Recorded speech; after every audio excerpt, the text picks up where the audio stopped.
Hi guys, welcome back. ഞാൻ അവനൊപ്പമാണ്, ദീപക്കിനൊപ്പമാണ് എന്നതിൻ്റെ അർത്ഥം ഒരിക്കലും സ്ത്രീകൾക്കെതിരെ എന്നുള്ളതല്ല, ഷിംജിതയ്ക്കെതിരെ എന്നുള്ളതാണ്. ഇപ്പോൾ ഈ ഒരു വിഷയം വന്നതിന് ശേഷം പല സ്ത്രീകളും പല പെൺകുട്ടികളൊക്കെ പേടിച്ചിരിക്കുകയാണ്. നാളെ ഞങ്ങൾക്ക് നേരെ ഒരു അബ്യൂസ് കാര്യങ്ങളൊക്കെ ഉണ്ടായി കഴിഞ്ഞാൽ ഞങ്ങൾ പ്രതികരിക്കണോ വേണ്ടോ എന്നുള്ള രീതിയിലൊക്കെ തന്നെ ഇങ്ങനൊരു വിഷയം വന്നപ്പോഴത്തേക്കിന് സവാദിനെ പോലുള്ള കുറേ ട്രെയിനിലും ബസ്സിലൊക്കെ കയറി ഇറങ്ങുന്ന കുറേ ഞരമ്പന്മാരുണ്ട്. അവന്മാർക്കൊക്കെ നല്ല സന്തോഷമായിട്ടുണ്ട്. കാര്യം നാളെ അവന്മാർക്കെതിരെ ആരും പ്രതികരിച്ചാലും ഞങ്ങളെയൊക്കെ സപ്പോർട്ട് ചെയ്യാൻ കുറച്ച് ആൾക്കാരുണ്ടെന്നുള്ളത് വെറും തോന്നലുകൾ മാത്രമാണ്. നാളെ നിങ്ങൾക്ക് നേരെ ഇങ്ങനെ ഒരു അബ്യൂസോ കാര്യങ്ങളൊക്കെ ഉണ്ടായി കഴിഞ്ഞാൽ തീർച്ചയായിട്ടും നിങ്ങൾ അവിടെ പ്രതികരിക്കണം. അടുത്തുള്ള ആളുകളുടെ അടുത്ത് പറയണം, എവിഡൻസിന് വേണ്ടി വീഡിയോ ഷൂട്ട് ചെയ്ത് വെക്കണം, പോലീസ് സ്റ്റേഷനിൽ പോയി കംപ്ലയിൻറ്റ് ചെയ്യണം. നിങ്ങൾ ആ ഒരു പ്രോപ്പർ വേയിൽ തീർച്ചയായിട്ടും നിങ്ങൾ പോകേണ്ടത് തന്നെയാണ്. അതിൽ ഒരുത്തനെ പേടിക്കേണ്ട ആവശ്യമില്ല. നിങ്ങൾ തീർച്ചയായിട്ടും ധൈര്യമായിട്ട് തന്നെ ഇങ്ങനെ ഒരു അബ്യൂസോ കാര്യങ്ങളൊക്കെ ഉണ്ടായി കഴിഞ്ഞാൽ തീർച്ചയായിട്ടും നിങ്ങൾ മുന്നോട്ട് പോകണം. എന്നാൽ നമുക്ക് ഒരിക്കലും അക്സെപ്റ്റ് ചെയ്യാൻ പറ്റാത്ത കാര്യം എന്ന് വെച്ച് കഴിഞ്ഞാൽ ഈ ഷിംജിതനെ പോലെ അബ്സാ റെജിനെ പോലെ റീച്ചിന് വേണ്ടി മാത്രം ഇല്ലാത്ത കാര്യങ്ങൾ ഉണ്ടെന്നുള്ള രീതിയിൽ ആൾക്കാരിലോട്ട് എത്തിക്കുന്ന രീതിയിൽ ഇങ്ങനെ വീഡിയോസ് ഷൂട്ട് ചെയ്ത് റീച്ചിന് വേണ്ടി മാത്രം കൊണ്ടിടുന്ന അതിനോടാണ് നമുക്ക് യോജിക്കാൻ പറ്റാത്തത്. പിന്നെ ഈ അടുത്ത് റീൽസിലൊക്കെ കണ്ടുവരുന്ന കുറേ സാധനങ്ങളുണ്ട്.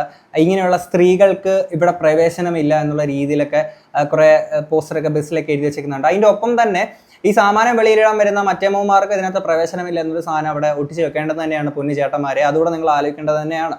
ഓക്കെ, അപ്പം ഇതിനകത്ത് നമ്മളിവിടെ സംസാരിക്കുന്ന വിഷയം എന്ന് വെച്ച് കഴിഞ്ഞാൽ 24 ന്യൂസിൽ ആ ദീപക് എന്ന് പറയുന്ന വ്യക്തിയെ വെച്ചുകൊണ്ട് ഒരു ഡിബേറ്റ് അവർ ചെയ്തിട്ടുണ്ടായിരുന്നു. തമ്മിൽ എന്നാണ് ആ ഒരു പ്രോഗ്രാമിൻ്റെ പേര്. ഫസ്റ്റ് ഇത് കണ്ടപ്പോൾ എനിക്ക് എങ്ങനെ ചിന്തിക്കണം, ഈ ഒരു ഷോനെ പറ്റി എങ്ങനെ വിലയിരുത്തണം ഒരു കൺഫ്യൂഷനെ പോയി. ആദ്യം ഞാൻ വിചാരിച്ചത് 2026 ഞാൻ കണ്ടേക്കുന്ന ഏറ്റവും സാഡിസ്റ്റ് പരമായിട്ടുള്ളൊരു ഷോ എന്നുള്ള രീതിയിലാണ്. രണ്ടാമത് ആലോചിച്ചപ്പോൾ ഇനിയൊരു പബ്ലിക്കിലോട്ട് ഇത്രയും സോഷ്യലി റെലവൻ്റ് ആയിട്ടുള്ള ഒരു വിഷയത്തെ ഇവർ അഡ്രസ്സ് ചെയ്തുകൊണ്ടുള്ള ഒരു ചർച്ച എന്നുള്ള രീതിയിലും നമുക്ക് ചിന്തിക്കാം. പക്ഷേ എനിക്ക് കുറച്ചുകൂടെ ആപ്റ്റായിട്ട് തോന്നിയൊരു കാര്യം വെച്ചാൽ വളരെ സാഡിസ്റ്റ് പരമായിട്ടുള്ളൊരു ഷോ എന്ന് തന്നെയാണ് ഈ ഒരു പരിപാടിനെ എനിക്ക് കാണാൻ സാധിച്ചുള്ളൂ. മറ്റൊന്നും കൊണ്ടൊന്നല്ല, ഇവിടെ ആ ഡിബേറ്റിനെ വിളിച്ചു വരുത്തിയേക്കുന്ന ആൾക്കാരോടൊപ്പം തന്നെ ആ മരിച്ച് തലയ്ക്ക് മീതെ നിൽക്കുന്ന ആ മനുഷ്യൻ്റെ അച്ഛനെയും അമ്മയും ആ പ്രോഗ്രാമിനകത്ത് അവർ പങ്കെടുപ്പിച്ചു. TRPക്ക് വേണ്ടിയിട്ട് നിങ്ങൾ എന്ത് പരിപാടികൾ, എന്ത് തറവേലകൾ നിങ്ങൾ കാണിച്ചോളൂ. ഓക്കെ, ഇവിടെ എല്ലാവരും എക്സിസ്റ്റൻസിന് വേണ്ടിയിട്ട് തന്നെയാണ്, റവന്യൂ ഉണ്ടാക്കാൻ വേണ്ടിയിട്ടൊക്കെ തന്നെയാണ് എല്ലാവരും നിൽക്കുന്നത്. പക്ഷേ ഈ കാണിച്ചേക്കുന്ന ശുദ്ധ പൂക്കൃതരായിപ്പോൾ ഉള്ള കാര്യം പറയാമല്ലോ. ആ അച്ഛനെ അമ്മയെ വിളിച്ച് വരുത്തിയിട്ട് അവരെ കൊണ്ട് സംസാരിപ്പിച്ച് അത് നിങ്ങളൊരു TRPക്ക് വേണ്ടിയിട്ട് ഉപയോഗിച്ച് ആ മരണ വീട്ടിൽ പോലും നിങ്ങൾ ക്യാമറയെ തൂക്കിക്കൊണ്ട് പോയിട്ട് ആ അമ്മയുടെ ചങ്ക് പൊട്ടുന്ന ആ അമ്മയുടെ സംസാരം പോലും നിങ്ങൾ ഷൂട്ട് ചെയ്ത് ബൈറ്റാക്കി TRPക്ക് വേണ്ടി നിങ്ങൾ ഇട്ടിട്ടുണ്ട്. അതൊക്കെ ഓക്കെ, ഒരു പരിധി വരെയൊക്കെ പിന്നെ ഓക്കെ. പക്ഷേ ഇത് ഭയങ്കര സാറ്റിസ്ഫൈപരമായിട്ടുള്ളൊരു സാധനമായിട്ട് തന്നെയാണ് എനിക്ക് ഇവിടെ പറയാൻ സാധിക്കുകയുള്ളൂ. ഈ തുടക്കത്തിൽ തന്നെ ഈ അമ്മ സംസാരിക്കുമ്പോഴത്തേക്കും ഒരു പ്രോമാക്സ് ഫെമിനിറ്റി അവിടെ ഇരിപ്പുണ്ട്. നമുക്ക് ആ വിഷ്വൽസ് ഒന്നാണ് ഇങ്ങനെ കാണിക്കാൻ പറ്റുള്ളൂ. കോപ്പറൈറ്റ് ഒക്കെ അടിച്ചിരും കേട്ടോ. ആ എളിയ മനസ്സുകൊണ്ടാണ് എന്റെ കുട്ടി പോകാൻ എന്നോട് കൂടി ഒരു വാക്ക് പോലെ എന്റെ മോൻ പറഞ്ഞില്ല. പറഞ്ഞ എന്നെ പറഞ്ഞു ഒറ്റക്കിട തന്നെ വീട്ടില്ലായിരുന്നോ, ഒരു വാക്ക് പോലും മമ്മി വിഷമിക്കരുത് വിചാരിച്ചു. ഈ ഫെമിനിറ്റി ഇരിക്കുന്നുണ്ടോ? ഈ പട്ടിപ്പുച്ചവും കാണിച്ചിട്ട് മറ്റേ എന്തോന്നടേ ഇത് ആറ്റിറ്റ്യൂഡാ? എനിക്കറിയാൻ മേലത്തന്നെ ചോദിക്കുകയാണ്. ഇവരൊരു സോഷ്യൽ ആക്ടിവിസ്റ്റോ അങ്ങനെ എന്തോ സാധനമാണ്. ഈ പ്രോമാക്സ് ഫെമിനിസ്റ്റുകളുടെ ഒരു ഐഡന്റിറ്റി എന്ന് പറയുന്നൊരു സാധനമാണ് ഇങ്ങനത്തെ വലിയൊരു ഉണ്ട കണ്ണാടി. സാധാരണ ഒരു വലിയ പൊട്ടാണ് സാധാരണ ഇങ്ങനെയുള്ള പ്രോമാക്സ് ഫെമിനിസ്റ്റുകൾ. ഞാൻ ഇവിടെ ഒരിക്കലും ബോഡി ഷേമോ കാര്യങ്ങളൊന്നും ചെയ്യുന്നില്ല കേട്ടോ. ഇവരുടെ ഒരു പാറ്റേൺ ഞാൻ പറഞ്ഞതാണ് കേട്ടോ. അപ്പം ഇങ്ങനത്തെ കുറച്ച് സാധനങ്ങൾ ഇവരുടെ കാണിക്കാനുള്ള ഇങ്ങനെ പുകത്തി വലിയ രീതിയിലുള്ള മേക്കപ്പും കാര്യങ്ങളൊക്കെ ഇട്ടിട്ടുള്ളത്. ഫെമിനിസം എന്താണെന്ന് സത്യം പറഞ്ഞ് ഇവർക്ക് അറിയത്തില്ല. ഇപ്പം ഒരു ഒളിമ്പിക്സിൽ അവിടെ ഇവിടെയൊക്കെ അച്ചീവ്മെന്റ്സ് നടത്തുന്ന അല്ലെങ്കിൽ ജീവിതത്തിൽ വലിയ നേട്ടങ്ങൾ ഉണ്ടാക്കുന്ന ആൾക്കാരൊക്കെ അതിനെയൊക്കെ നമുക്ക് ഫെമിനിസം എന്ന് വിളിക്കാം. ഒരു ആണിനും പെണ്ണിനും സമൂഹത്തിൽ തുല്യ നീതി ഉണ്ടാവണം, ഇക്വാലിറ്റി ഉണ്ടാവണം എന്നുള്ളത് മാത്രമാണ് ഫെമിനിസം കൊണ്ട് അർത്ഥമാക്കുന്നത്. അതല്ലാതെ ഈ പറയുന്ന പോലെ ആണിൻ്റെ നെഞ്ചത്ത് കുതിര കയറാൻ വേണ്ടിയിട്ട് ഉണ്ടാക്കുന്ന സാധനമാണ് ഫെമിനിസം എന്നുള്ളതല്ല. അങ്ങനെ ഒരു തെറ്റിദ്ധാരണയിലാണ് ഇവരെ പോലുള്ള ഓരോ ആൾക്കാർ നിൽക്കുന്നത്. ഇവരെന്നിട്ട് ഇതിനകത്ത് പറയുന്ന കുറെ സാധനങ്ങൾ നമുക്ക് ഓരോന്നായിട്ട് കേൾക്കാം. കുട്ടീനെ എല്ലാവരും ചേർന്ന് കല്ലെറിയുവാണ് ചെയ്യുന്നത്. അപ്പൊ ഇതിന്റെ നമുക്കിപ്പോ ഒരു കാര്യം നടക്കുമ്പോൾ അതിന്റെ ആ കാര്യത്തിന്റെ ഇപ്പൊ ഒരു മരം വളർന്ന് വരുവാണെങ്കിൽ അതിന്റെ ഒരു ബ്രാഞ്ചിന്റെ പ്രശ്നമാണോ ഒരു വേരിന്റെ പ്രശ്നമാണോ നമ്മൾ ചിന്തിക്കണം. ഇപ്പോൾ ആ പെൺകുട്ടിക്ക് എന്തുകൊണ്ടാണ് ഇതുപോലെ സോഷ്യൽ മീഡിയയിൽ എടുത്ത് ഇടേണ്ടി വന്നത്? ഇപ്പം നമ്മളാണെങ്കിൽ തന്നെ ഈ നീതിന്യായ വ്യവസ്ഥയിൽ ഇപ്പൊ നമ്മൾ പോലീസ് സ്റ്റേഷനിൽ പരാതി കൊണ്ട് പോകുമ്പോഴത്തേക്കും അവർ പലപ്പോഴും കേസ് എടുക്കാതിരിക്കുകയും അതുപോലെ തന്നെ നമ്മുടെ ഇപ്പൊ യൂട്യൂബ് എടുത്ത് നോക്കുവാണെങ്കിലും എല്ലാവർക്കും എതിരെ ഹേറ്റഡ് അങ്ങ് പകർന്ന് ഓരോ ആൾക്കാരുടെയും ലൈഫ് എടുത്തിട്ടാണ് ആൾക്കാർ ഇങ്ങനെ പൊങ്കാലിടുകയാണ് ചെയ്യുന്നത്. ഈ പൊങ്കാല ഇട്ടെന്ന് പറയുമ്പോൾ ശ്രീലക്ഷ്മി ഇറക്കലിനെ ആൾക്കാരെല്ലാം ഇപ്പം ഞാൻ ഉൾപ്പെടെ എടുത്ത് പൊങ്കാല ഇട്ടേക്കുന്നത് ഒരു മനുഷ്യൻ മരിച്ച് തലയ്ക്ക് മീതെ നിൽക്കുമ്പോഴത്തേക്കിന് തന്തയില്ലായ്മ വിളിച്ച് പറഞ്ഞതിൻ്റെ പേരിലാണ്. ആ മനുഷ്യൻ ചത്തുപോയത് നന്നായിന്ന് സോഷ്യൽ മീഡിയ അല്ല, കോടതി എന്ന് പറയുന്നത് ഇതേ ഇവർ തന്നെയാണ്. സോഷ്യൽ മീഡിയയിൽ കണ്ടേക്കുന്ന ഒരു പോസ്റ്റ് അടിസ്ഥാനമാക്കിയിട്ട് ഒരാൾ ചത്തുപോയത് നന്നായി എന്നും പറഞ്ഞിട്ട് അങ്ങനെ ഒരു പോസ്റ്റ് എടുക്കുന്നത്. അതായത് അവർ വിധി എഴുതി അയാൾ കുറ്റക്കാരനാണെന്ന് പറഞ്ഞിട്ടുണ്ട്. ഇതിനകത്തും ആവർത്തിച്ച് പറയുന്നുണ്ട് 50-50 ചാൻസ് ആണ് അയാൾ തെറ്റ് ചെയ്തോ ഇല്ല എന്നുള്ള രീതിയിൽ. ഇതിന് മതിയായിട്ട് ഒരു നിയമമോ ഒന്നുമില്ല. അതുകൊണ്ടാണ് ഇതാണ് ഇതിന്റെ റൂട്ട് കോസ് എന്ന് പറയുന്നത്. ഈ സ്ത്രീകൾക്കെതിരെയുള്ള വയലൻസ് നമ്മൾ പോലീസ് സ്റ്റേഷനിൽ പരാതിപ്പെട്ടാലും നമ്മൾക്ക് ഒരു നീതി കിട്ടില്ല. അല്ലെങ്കിൽ ഞാൻ ഒരുപാട് പ്രാവശ്യം പോലീസ് സ്റ്റേഷനിൽ പോയിട്ടുണ്ട്. അപ്പോൾ അവർ പറയും കേസ് എടുക്കാൻ പറ്റാതെ. ഇപ്പൊ എനിക്ക് പേഴ്സണൽ എക്സ്പീരിയൻസ്, നിങ്ങൾ ഒരുപാട് തവണ പോലീസ് സ്റ്റേഷനിൽ പോയിട്ട് കേസ് എടുക്കാൻ പറ്റില്ല, അവർ കേസ് എടുത്തില്ല നിങ്ങൾ പറയുമ്പോഴത്തേക്കിന് നമ്മുടെ നാട്ടിൽ ഒരു പെണ്ണ് ഒരു വ്യാജ പരാതി ആണെങ്കിലും കൊണ്ടുപോയി കൊടുത്തു കഴിഞ്ഞാൽ ആ പെണ്ണിന് വേണ്ടിയിട്ട് ഇവിടെ എന്തൊക്കെയാണ് അവർ ചെയ്യാറുള്ളത്. ഇപ്പം ഈ അടുത്ത് രാഹുൽ ഈശ്വർ ഉമ്മേനെ വിളിച്ചുകൊണ്ട് തൻ്റെ മകൻ മരണപ്പെട്ട് ആത്മഹത്യ ചെയ്തു. ആ ഭാര്യയായിട്ട് വന്നേക്കുന്ന അവള് കാരണം എന്നിട്ട് അവള് കൊടുത്തേക്കുന്ന കള്ളപ്പരാതിയിൽ പോയി കേസെടുത്തേക്കുന്ന പോലീസുകാരാണ്. അങ്ങനെയുള്ളപ്പം നിങ്ങളൊരു പരാതി കൊടുത്തിട്ട് കേസ് എടുത്തില്ല എന്ന് പറയുമ്പോൾ അതിനകത്ത് അത്രയ്ക്കുള്ള കഴമ്പേ ഉള്ളൂ എന്ന് അവർക്ക് മനസ്സിലായതുകൊണ്ടായിരിക്കണം. അല്ലെങ്കിൽ എന്തെങ്കിലും ഒരു കാര്യം പറഞ്ഞുകൊണ്ട് നിങ്ങൾക്ക് വേണ്ടി എന്തെങ്കിലും ചെയ്തേനെ. പക്ഷെ നിങ്ങൾക്ക് വേണ്ടി ചെയ്തില്ലെങ്കിൽ നിങ്ങൾ കൊടുക്കുന്ന കാര്യം എന്താണെന്ന് ഇതിനകത്തുനിന്ന് തന്നെ മനസ്സിലാക്കാവുന്നേ ഉള്ളൂ. രാത്രി അതിനെ കുറെ ആളുകൾ ചേർന്ന് ആക്രമിച്ചിട്ട് അപ്പോഴും പോലീസ് സ്റ്റേഷനിൽ പോയി ഒരു കേസ് എടുക്കാൻ പറ്റില്ല, നീ എന്തിനാ അവിടെ പോയിരുന്നേ എന്നൊക്കെയാണ് ചോദിച്ചത്. അപ്പം ഇതുപോലെ പോലീസ് സ്റ്റേഷനിൽ പോകുമ്പോൾ നമുക്ക് നീതി കിട്ടുന്നില്ല. അപ്പൊ എന്തായി മാറും? ഈ സൈബർ സ്പേസുകൾ കോടതിയായിട്ട് മാറും. അപ്പോൾ ഒരു ഷിംജിതയെ മാത്രം എല്ലാവരും കൂടെ കല്ലെറിഞ്ഞിട്ട് കാര്യമില്ല. ഇതിന്റെ റൂട്ട് കോസ് കണ്ടുപിടിച്ച് ആ റൂട്ട് നമ്മൾ മാറ്റാൻ വേണ്ടി ശ്രമിക്കണം. ഇവിടെ നല്ലൊരു സൈബർ നിയമം ഉണ്ടായി വരണം. അല്ലെങ്കിൽ ഇവിടെ സ്ത്രീ സുരക്ഷാ നിയമം ഉള്ളത് അത് ശക്തമായിട്ട് നടപ്പിലാക്കുന്ന പോലീസ് സംവിധാനം ഉണ്ടാവണം. അപ്പൊ ഷിംജിത മാത്രമല്ല ഈ ദീപകിന്റെ മരണത്തിന് ഉത്തരവാദിത്തം ഉള്ളതെന്ന് പറയുന്നത്. അത് ഈ നമ്മുടെ സമൂഹത്തിന് മൊത്തം ഉത്തരവാദിത്വം. രമേശ് അപ്പം ഈ സമൂഹത്തിൻ്റെയും കൂടെ ഉത്തരവാദിത്തമാണെന്ന് ഇവിടെ ശ്രീലക്ഷ്മി അറക്കൽ പറയുന്നുണ്ട്. നിങ്ങളും ഈ പറയുന്ന ഇതേ സമൂഹത്തിലെ ഒരാൾ തന്നെയല്ലേ? കാര്യം ഇപ്പം നിങ്ങൾ ഇതിനകത്ത് ഈ സോഷ്യൽ മീഡിയയിൽ ഇങ്ങനൊരു സാധനം വന്ന് ഇതിനകത്തുള്ള ശരി തെറ്റുകൾ എന്താണെന്ന് പോലും അറിയാതെ തന്നെ നിങ്ങൾ പോസ്റ്റ് ഇട്ടു അയാൾ ചത്തത് നന്നായി എന്ന് പറഞ്ഞുകൊണ്ട്. അപ്പം നിങ്ങളെ പോലുള്ള ആൾക്കാരല്ലേ ഇതിനകത്ത് ഉത്തരവാദി. ഇപ്പം കാള പറ്റെന്ന് പറഞ്ഞ് കയറെടുക്കുന്ന നിങ്ങളെപ്പോലുള്ള കുറച്ച് ആൾക്കാരുള്ളത് കൊണ്ട് തന്നെയല്ലേ ഇങ്ങനെയുള്ള ഒരു സംഭവം സംഭവിച്ചിരിക്കുന്നത്. അതുകൂടെ നിങ്ങൾ എടുത്ത് പറയണം. ഇപ്പം ഞാനും കൂടെ കാരണക്കാരിയാണ് എന്ന് നിങ്ങൾ അങ്ങനെ വേണം പറയാം. അല്ലെങ്കിൽ സമൂഹം അവർ മാത്രം ചെയ്യുന്നുള്ള നിങ്ങൾ അതിൽ ഉൾപ്പെടുന്ന ഒരു വ്യക്തിയാണ്. കേസ് വന്നു. അപ്പൊ സ്റ്റേറ്റ് ഈ ഫ്രീഡം ഓഫ് സ്പീച്ചിന് എതിരാണോ എന്ന് പറഞ്ഞിട്ട് അപ്പൊ നമ്മൾ അതില് പിന്നെ ഈ ഒരു മീഡിയ, അതായത് പത്രത്തില് ഫ്രീ സ്പീച്ച് പറയുന്നതിനെ തടയാൻ പാടില്ല എന്ന് പറഞ്ഞിട്ടാണ് നമ്മൾ 51 നിയമയുദ്ധം തുടങ്ങുന്നത്. എന്നാൽ ഇന്നത്തെ നിയമയുദ്ധം അതിൽ നിന്ന് നമുക്ക് വളരെ വളരെ വളരെ വ്യത്യസ്തമായ ഒരു കാര്യമാണ്. ഇപ്പൊ ഒരാൾക്കൊരു കുറ്റകൃത്യം റെക്കോർഡ് ചെയ്ത് കഴിഞ്ഞാൽ അത് പണ്ടുകൊണ്ട് നമുക്ക് പോലീസിന് അത് അപ്ലോഡ് ചെയ്ത് കൊടുക്കാം. എന്നിട്ട് അതിൽ പോലീസ് നടപടി എടുക്കട്ടെ. അതല്ലാതെ ഓരോ സിറ്റിസണും പോലീസായി തുടങ്ങി കഴിഞ്ഞു കഴിഞ്ഞാൽ അപ്പൊ എന്ത് പറ്റുമെന്ന് ചോദിച്ചു കഴിഞ്ഞാൽ ഈ ആർട്ടിക്കിൾ 21 എന്ന് പറഞ്ഞു കഴിഞ്ഞാൽ മനസമാധാനത്തിന് കൂടെയുള്ള അവകാശമാണ്. അപ്പൊ മനുഷ്യന് മനസമാധാനമായിട്ട് ജീവിക്കാനുള്ള അവകാശം ഹനിച്ചുകൊണ്ടായിരിക്കുന്നത് ആർട്ടിക്കിൾ 19. ഈ ഒരു ചർച്ചയിൽ ഈ ഒരു മാഡം വന്നിരുന്ന പറഞ്ഞേക്കുന്ന ഒരു കാര്യം വളരെ റിലവൻ്റ് ആയിട്ടുള്ളൊരു കാര്യം തന്നെയാണ് മാഡം വന്ന് സംസാരിച്ചിരിക്കുന്നത്. ബാക്കി അവിടെ ഇരിക്കുന്ന ഓരോ ആൾക്കാരും ഇപ്പം രാഹുൽ ഈശ്വർ ആണെങ്കിലും ഇപ്പം രാഹുൽ ഈശ്വർ പിന്നെ നമുക്ക് വേണ്ടിയിട്ട് അല്ലെങ്കിൽ ആ മനുഷ്യന് വേണ്ടിയിട്ട് ആ മനുഷ്യൻ്റെ നീതിക്ക് വേണ്ടിയിട്ട് ഇവിടെ സംസാരിക്കുന്നുണ്ട്. ഈവൻ ആ ആണുങ്ങൾക്കിടയിലിരിക്കുന്ന ഒരു വ്യക്തി ചോദിക്കുന്നുണ്ട് എന്തോ സ്ത്രീയും പുരുഷനും തുല്യത വേണമെന്ന് പറയുമ്പോൾ എവിടെയാണ് പീഡനം നടക്കുന്നതെന്ന്.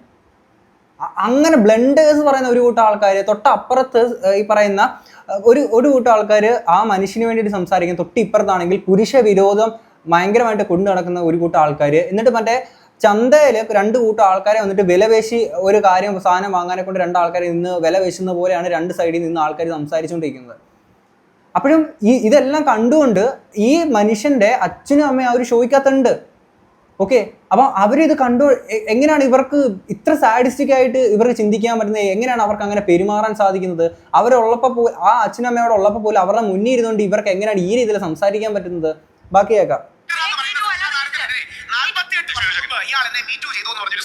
അവസാനം ഹിമാചൽ പ്രദേശ് ഹൈക്കോടതി പറഞ്ഞു എങ്ങനെയാണ് ഇത് തെളിയിക്കാതിരിക്കാനോ സാധിക്കുക, അതുകൊണ്ട് അക്സെപ്റ്റ് ചെയ്യാൻ കഴിയില്ല. 48 വർഷം ഒന്നും അങ്ങനെ സംഭവിച്ചു എന്ന് പറഞ്ഞാൽ തെളിയിക്കാതിരിക്കാനോ കഴിയില്ല. അവിടെയാണ് ഇതിനൊരു ടൈം ലൈൻ വേണം, റീസണബിലിറ്റി വേണം. പറഞ്ഞോളൂ. എന്റെ സഹോദരനോ നേരെ 48 വർഷം മുമ്പ് എന്നെ മീറ്റു ചെയ്തു ഒരു സ്ത്രീ ആരോപണം ഉന്നയിച്ചു. അയാൾക്ക് എന്താണ് ലീഗൽ? അത് എന്റെ സഹോദരനാണ്. ഞാൻ അവരോട് കൃത്യമായി ചോദിക്കും, ഇങ്ങനെ നിങ്ങളുടെ കയ്യിൽ മിസ്റ്റേക്ക് ഇല്ലാന്ന് പറഞ്ഞിട്ടുണ്ടെങ്കിൽ ഞാൻ അപ്പത്തെ സൈഡ് കേൾക്കാൻ തോന്നും. എന്തുകൊണ്ട് അവരത് പറഞ്ഞു? അല്ലാതെ ഞാൻ ആദ്യം എന്റെ ബ്രദർ പറഞ്ഞു ഇറ്റ് ഇസ് നോ, അവൻ നല്ലവനാണെന്ന് ഞാൻ വാദിക്കാൻ പരാതി കൊടുക്കാതെ ഇയാൾക്ക് ഒരിക്കലും ഡിസ്പ്രൂവ് ചെയ്യാൻ കഴിയില്ല. മരിക്കുന്നത് വരെ ഇയാൾക്ക് റേപ്പിസ്റ്റ് ചാപ്പ ഉണ്ടാകും. ഇയാൾക്ക് ഭാര്യ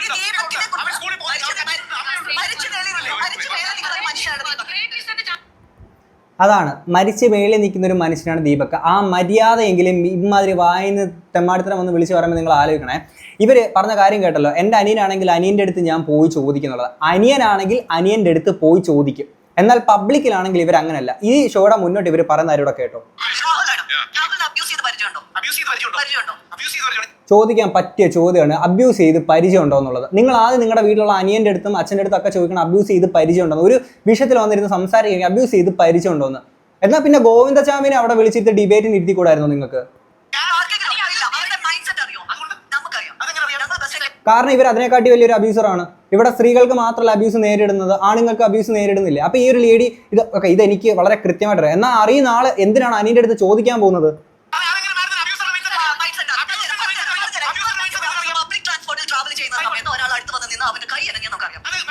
പബ്ലിക് ട്രാൻസ്പോർട്ടിൽ പോയി നിൽക്കുമ്പോൾ ഒരുത്തൻ്റെ കൈ അനങ്ങിയ ഇവർക്ക് അറിയാൻ സാധിക്കും. എന്നാൽ അനിയൻ്റെ കേസ് നേരത്തെ രാഹുൽ ഈശ്വർ ചോദിക്കുമ്പോൾ ഇവർ പറഞ്ഞത് എന്താണ്, അത് ഞാൻ ആദ്യം അനിയൻ്റെ അടുത്ത് ചോദിക്കും, എന്നിട്ട് ഓപ്പോസിറ്റ് ഇരിക്കുന്ന ആളുടെ അടുത്ത് ചോദിക്കും എന്താ നിങ്ങൾ അങ്ങനെ പറഞ്ഞത് ചോദിക്കും. അവിടെ ആ രീതിയിൽ ചെയ്യും. എന്നാൽ ബാക്കിയുള്ള ആർക്കെങ്കിലും ഇങ്ങനെ സംഭവിച്ചു കഴിഞ്ഞാൽ അവനെ കണ്ടാലേ അറിയാം അവൻ പ്രശ്നമാണ്, അവൻ്റെ കൈ അനങ്ങി അറിയാൻ ഞരമ്പനാണ്. എന്തോന്നടേ ഇവർ ഈ പറയുന്നത്? ഇവരൊക്കെ ആരാണ് പിടിച്ച് ഈ വിഷയത്തിൽ ചർച്ചയ്ക്ക് പിടിച്ചിട്ട്? ഈ ഷോ തന്നെ ഞാൻ പറഞ്ഞല്ലോ ഭയങ്കര സാഡിസ്റ്റിക് പരമായിട്ടുള്ള സാധനമാണല്ലോ. അതിനകത്ത് ഇങ്ങനെ വന്നിരുന്നത് ആ ഒരു അമ്മയുടെ അച്ഛൻ്റെ മുന്നിൽ നിങ്ങൾക്ക് എങ്ങനെയാണ് ഇങ്ങനെ പറയാൻ തോന്നുന്നത്? ദീപക് കണ്ട ബസ്സിൽ കണ്ട ഏതോ ഒരു വ്യക്തിയാണ്, അപ്പം അയാളുടെ കൈ അനങ്ങി ഇവർക്ക് അറിയാൻ സാധിക്കും. എന്നാൽ ഇവരുടെ സ്വന്തം അനിയനാണെങ്കിൽ ഇവർ ചോദിച്ച് മനസ്സിലാക്കി അതിൻ്റെ ക്ലാരിറ്റി വരുത്താനെ കൊണ്ട് ഇവർ നോക്കും. സൂപ്പർ ആയിട്ടുണ്ടേ.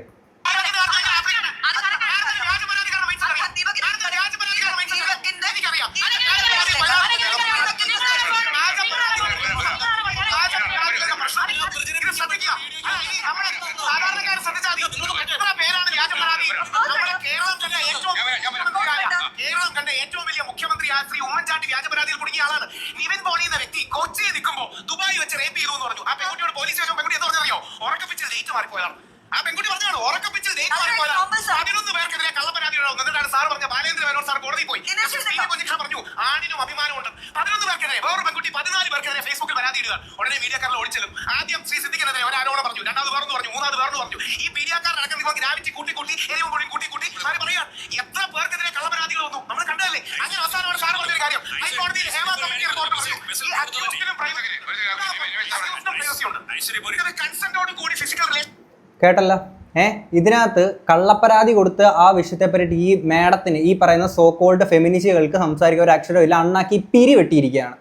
ഓക്കെ, എന്നിട്ട് സ്വന്തം അനിയൻ്റെ കേസിലൊക്കെ ആണെങ്കിൽ ഇവർ ചോദിച്ച് മനസ്സിലാക്കും. ബാക്കിയുള്ളവരുടെ ആണെങ്കിൽ അത് വ്യാജമാണോ അത് നോക്കേണ്ട ആവശ്യമില്ല, അവരുടെ കൈ ആണെങ്കിൽ മാഡത്തിന് അറിയാൻ സാധിക്കും. കൺസെന്റോട് കൂടി ഫിസിക്കൽ റിലേഷൻഷിപ്പ് നടന്ന 10 വർഷത്തിന് ശേഷം കൺസെന്റ് പിൻവലിക്കാനാവില്ല. റെട്രോസ്പെക്റ്റീവ്ലി നമുക്ക് കൺസെന്റ് പിൻവലിക്കാൻ ഇന്ത്യൻ നിയമവും ലോകത്തിലെ നിയമവും അനുശാസിക്കുന്നില്ല.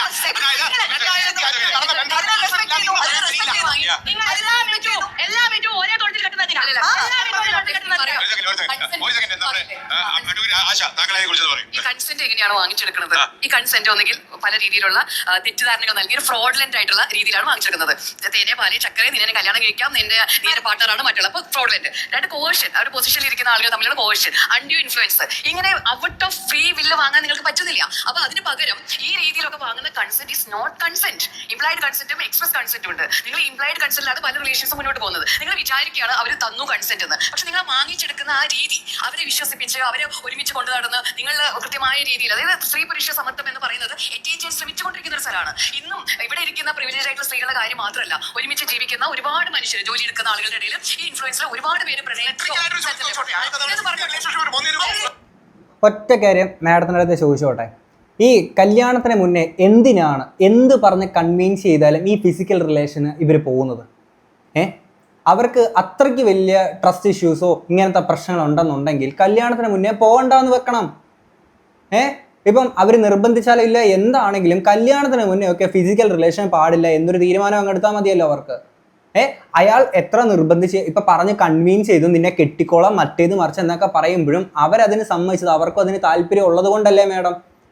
അങ്ങനെയുള്ളപ്പം നിങ്ങൾ കല്യാണത്തിന് മുന്നേ അവർക്ക് ഓക്കെ അങ്ങനത്തെ പ്രശ്നമുണ്ടെങ്കിൽ നിങ്ങൾ പോകാൻ പാടില്ല അങ്ങനെയുള്ള കാര്യത്തിന്. അങ്ങനെ രണ്ടുപേരും കൂടെ ഒരുമിച്ച് പോയിട്ട് പിന്നീട് അവൻ മാത്രം തെറ്റുകാരനാവുകയും കണ്ടോ, അവൻ അങ്ങനെ പറഞ്ഞ് കൺവീൻസ് ചെയ്ത് കൊണ്ട് എന്താ ആണിന് മാനമില്ലേ? അപ്പം ആണിന് ഈ പറയുന്ന മാനത്തിന് ഒരു വിലയില്ലേ? അറിയാമെന്നുള്ളതുകൊണ്ട് ചോദിക്കുകയാണേ. ഈ സ്ത്രീകളുടെ കാര്യം നിങ്ങൾ പറയുന്നുണ്ട്, സ്ത്രീകൾ അങ്ങനെ അബ്യൂസ് ചെയ്യപ്പെട്ടു. എത്ര പുരുഷനും എത്ര ആണുങ്ങളുടെ അബ്യൂസ് ചെയ്യപ്പെടുന്നുണ്ട്. ഇതുപോലെ ഫിസിക്കൽ റിലേഷനിൽ പോയിട്ട് അത്രയും ഡീപ്പായിട്ട് ഒരു പെണ്ണിൻ്റെ അടുത്ത് സ്നേഹം തോന്നിയിട്ട് നാളെ അവൾ ഇട്ടിട്ട് പോയപ്പോഴത്തേക്കിന് അവളെ അല്ലെങ്കിൽ അവൾ പോയത് താങ്ങാൻ കഴിയാതെ അല്ലെങ്കിൽ ആ ഒരു ഫിസിക്കൽ ഇൻറ്റിമസി അത്രയും ഉണ്ടായപ്പോൾ അവരിന് തോന്നിയ സ്നേഹത്തിൻ്റെ ഇൻറ്റിമസി ഭയങ്കരമായിട്ട് കൂടിയിട്ട് അങ്ങനെ പല ആളുകളും സ്വയം ജീവൻ ഇല്ലാണ്ടാക്കുന്ന സംഭവങ്ങൾ നമ്മുടെ നാട്ടിലുണ്ട്. അപ്പോൾ അത് സ്ത്രീകൾക്ക് മാത്രമല്ല അങ്ങനത്തെ കാര്യങ്ങളുണ്ടെന്ന് പുരുഷന്മാർക്ക് ഉണ്ടാകുന്നുണ്ട് സ്ത്രീകൾ കാരണം. ഓക്കെ, പല സ്ത്രീകൾ ഇതുപോലെ ആണുങ്ങൾക്ക് മാത്രമാണ് ഈ താല്പര്യം കാര്യങ്ങളൊക്കെ ഒരിക്കലും അല്ലല്ലോ. അപ്പം നിങ്ങൾ ഈ പറയുന്നത് എന്താ പറയുക, ഒരു സ്ത്രീപക്ഷം പിടിച്ചുകൊണ്ട് പറയുന്ന കാര്യങ്ങളായിട്ടാണ് എനിക്ക് മനസ്സിലാക്കാൻ സാധിക്കുന്നത്. ആണുങ്ങൾ അങ്ങനെ പറഞ്ഞ് ചെയ്തു, അങ്ങനെ പറഞ്ഞ് കൺവീൻസ് ചെയ്തു എന്ന് പറയുമ്പോൾ അത്രയ്ക്ക് പ്രശ്നമാണെന്നുണ്ടെങ്കിൽ കല്യാണത്തിന് മുന്നേ അത് പോയി ചെയ്യാൻ പാടില്ല.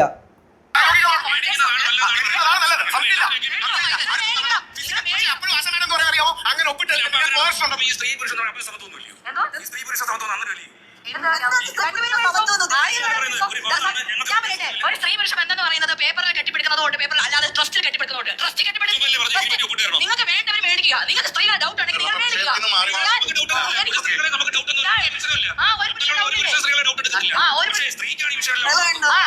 അങ്ങനത്തെ എക്സ്പീരിയൻസ് ആണ് ഉണ്ടായിട്ടുള്ളത്. ഇതിന് മുമ്പ് സ്ത്രീകൾക്ക് അങ്ങനത്തെ എക്സ്പീരിയൻസ് ആയിട്ടുണ്ടായിട്ടുള്ളത്, പുരുഷന്മാർക്ക് അങ്ങനത്തെ എക്സ്പീരിയൻസ് ഒന്നും ഉണ്ടാവാറില്ല. മാഡം ഏത് കാലത്താണ് ജീവിക്കുന്നത്? പുരുഷന്മാർക്ക് ഒരു പ്രശ്നമില്ല. ഇപ്പം അങ്ങനെ എന്തെങ്കിലും സംശയം ഉണ്ടെങ്കിൽ ആണുങ്ങൾ ഒപ്പിട്ട് എഴുതി വാങ്ങണം, മുദ്ര പേപ്പറിൽ വാങ്ങണം എന്നുള്ളതാണ് പറയുന്നത്. അങ്ങനെയാണ് നിങ്ങൾ തിരിച്ച് ഒരു മുദ്ര പേപ്പർ അങ്ങോട്ട് എന്താ എടുക്കാത്ത? ഓക്കെ, നീ പറഞ്ഞത് കേട്ട് ഞാൻ കൺവിൻസ്ഡ് ആയില്ലേ, അപ്പം നമ്മളിങ്ങനെ ഫിസിക്കൽ റിലേഷനിൽ പോകണമെങ്കിൽ നീ എന്നെ കല്യാണം കഴിച്ചോന്നും പറഞ്ഞുകൊണ്ട് ഇങ്ങനെ ഒപ്പിട്ട് തരിക, ഇല്ലെങ്കിൽ പീഡനമാണ് എന്നുള്ളത് പറഞ്ഞ് ഒപ്പിട്ട് തരാം. അങ്ങനെ ആണിൻ്റെ അടുത്തും പറയണം. അങ്ങനെ ഒരു നിങ്ങളൊരു എഗ്രിമെൻറ്റോട് അങ്ങനെയും കൂടെ വെക്കും. നിങ്ങൾ പറയുന്ന കാര്യങ്ങൾ നിങ്ങൾ കേട്ടില്ലേ? ഇത് ദീപക് എന്ന് പറയുന്ന വ്യക്തിയുടെ ഒരു വിഷയത്തെ സംസാരിച്ചിട്ടാണ് പിന്നീട് ഇങ്ങോട്ട് പോകുന്നത്.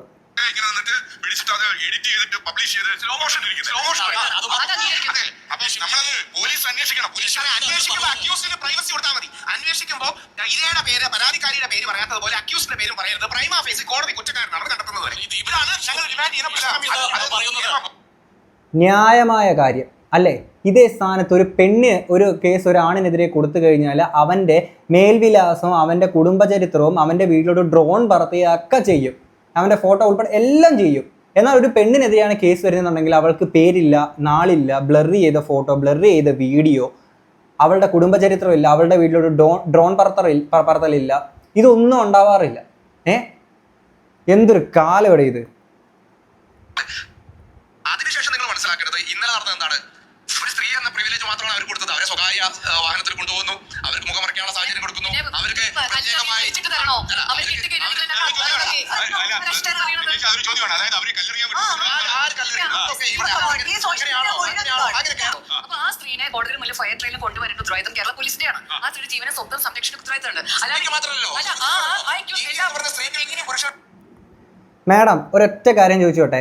രാഹുൽ ഈശ്വറിനെ പത്തനംതിട്ട ജനറൽ ഹോസ്പിറ്റലിലെ മെഡിക്കലിനെ കൊണ്ടുവന്ന സമയത്ത് അവിടെ ഒരു കൂട്ടം ആളുകൾ കൂടി പ്രതിഷേധവും കാര്യങ്ങളൊക്കെ അറിയിച്ചിട്ടുണ്ടായിരുന്നു. രാഹുൽ ഈശ്വറിന് മുഖംമൂടിയില്ല, ഒരു പർദ്ദയിട്ടിട്ടില്ല, ഈ പറഞ്ഞ സംരക്ഷണം ആർക്ക് വേണമെങ്കിലും കല്ലേറോ കാര്യങ്ങൾ എന്തും ചെയ്യുകയും ചെയ്യാം, ഇങ്ങനത്തെ പ്രശ്നങ്ങൾ അവിടെ ഉണ്ടായിരുന്നു. എന്നാൽ ഷിംജിത എന്ന് പറയുന്ന ഒരു ലേഡി ആയതുകൊണ്ട്, ഒരു സ്ത്രീ ആയതുകൊണ്ട് പർദ്ദയിട്ടു സ്വകാര്യ വാഹനത്തിലാണ് അവളെ കൊണ്ടുവന്നത്.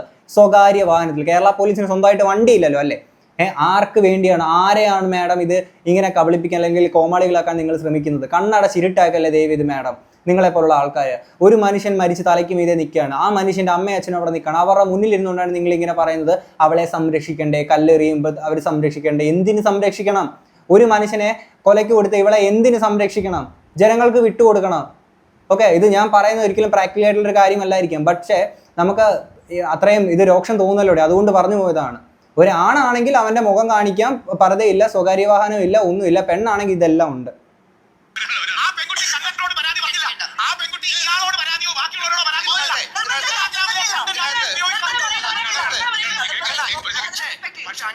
നിർബന്ധമില്ലെന്നോ? അടുത്തുള്ള ആരുടെടുത്തും പരാതി പറഞ്ഞില്ല, അതിൽ നിർബന്ധമില്ല. എന്താണ് നിങ്ങൾ ഉദ്ദേശിക്കുന്നത്? എന്താണ് നിങ്ങൾ ഉദ്ദേശിക്കുന്നത്? ആരുടെടുത്തും പരാതി പറയേണ്ട ഒരാവശ്യമില്ല. വീഡിയോ ഷൂട്ട് ചെയ്ത് വെച്ച് പബ്ലിക് ആക്കി ഒരുത്തനെ കൊലയ്ക്ക് കൊടുക്കുക, ഇത് ചെയ്താൽ മതിയല്ലോ അല്ലേ? എന്തോന്നടേ ഒരു കാലഘട്ടത്തിൽ ഒരു സ്ത്രീ ചെയ്ത തെറ്റിനെ ന്യായീകരിക്കുന്ന തരത്തിലേക്ക് നിങ്ങളെ പോലുള്ള ആളുകൾ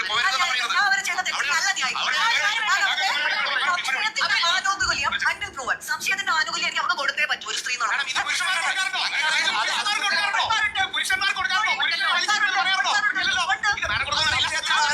എനിക്ക് എന്റെ കാര്യം കൃത്യമായിട്ട് പറയാൻ പറ്റില്ല. ഒരു പുരുഷനും ഈ കേരളത്തിൽ കിട്ടിയിട്ടില്ല. ധാരാളം പേര് ന്യായമായിട്ടുള്ള കാര്യമാണ്. എത്ര പുരുഷനാണ് ഇതുപോലെ സംശയത്തിന്റെ ഈ കാര്യത്തിൽ വെച്ച് നിങ്ങൾ സംസാരിക്കുന്നത്? ഇത് അടുത്തിരിക്കുന്ന ശ്രീലക്ഷ്മി അറക്കലിനോടൊന്ന് പറഞ്ഞു കൊടുക്കണം. 50-50 ചാൻസ് ആണ് എന്നിട്ട് കൂടി. ഓക്കെ, അങ്ങനെ 50-50 ആണ്. ഒരു പക്ഷേ 50 ചാൻസിൽ അയാൾ നിരപരാധിയായിരിക്കും എന്ന് ശ്രീലക്ഷ്മി അറക്കൽ ചിന്തിക്കുന്നുണ്ട്. എന്നിട്ടും അയാൾ ചത്തത് എന്തുകൊണ്ട് നന്നായി തന്നെ പോസ്റ്റ് ഇടുകയും അതിലൊരു ഖേദം പ്രകടിപ്പിക്കുകയോ ക്ഷമ ചോദിക്കുകയോ ഒന്നും ചെയ്തിട്ടില്ലാത്ത, ആ ഒരു തെറ്റ് തിരുത്താൻ ചെയ്തിട്ടില്ലാത്തൊരു വ്യക്തിയാണ് അടുത്തിരിക്കുന്നത്. അതോടൊന്ന് ആലോചിക്കണം.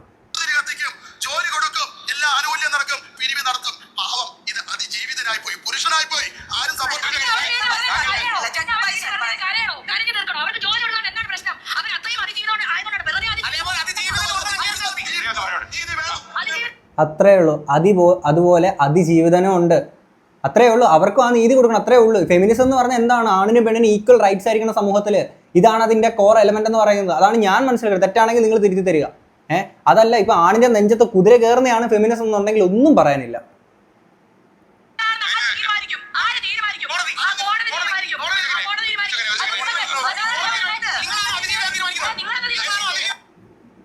കോടതി തീരുമാനിക്കും അല്ലേ? കോടതി തീരുമാനിക്കുന്നതിന് മുന്നേ ആണല്ലോ ശ്രീലക്ഷ്മി അറപ്പാണ് മാഡം നിങ്ങൾ ഈ പറഞ്ഞേക്കുന്ന അങ്ങനെ ഒരു പോസ്റ്റ് ഇട്ടേക്കുന്നത്. എന്നിട്ട് ഈ അടുത്ത് ഷെബിന് കൊടുത്തേക്കുന്ന ഇന്റർവ്യൂവിനകത്ത് വന്ന് കുറച്ച് ഇതുപോലത്തെ കുറേ സാധനങ്ങൾ സംസാരിക്കുന്നുണ്ട്.